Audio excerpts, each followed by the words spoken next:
Indonesia bagian dari diri saya.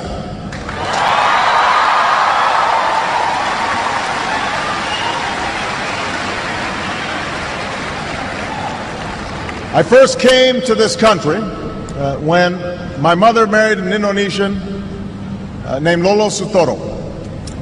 And as a young boy, I was coming to a different world. But the people of Indonesia quickly made me feel at home. Jakarta looked very different in those days.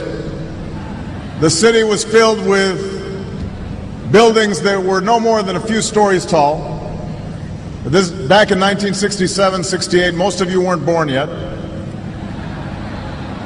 The Hotel Indonesia was one of the few high-rises, and there was just one big department store called Sarina. That was it.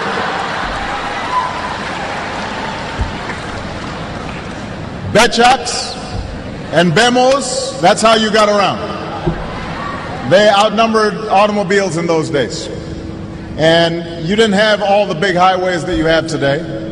Most of them gave way to unpaved roads and the kampongs. So we moved to Menteng Dalam, where, hey, some folks from Menteng Dalam right here. And we lived in a small house. We had a mango tree out front. And I learned to love Indonesia while flying kites and running along the paddy fields and catching dragonflies, buying sate and bakso from the street vendors. I still remember the call of the vendors. Sate. Yeah. I remember that. Bakso. Enak, yeah?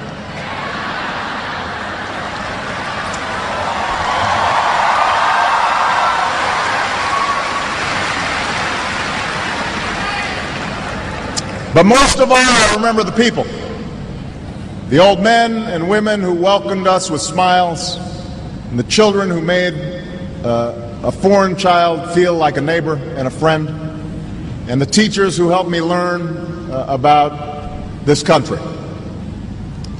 Because Indonesia is made up of thousands of islands and hundreds of languages, and people from scores of regions and ethnic groups.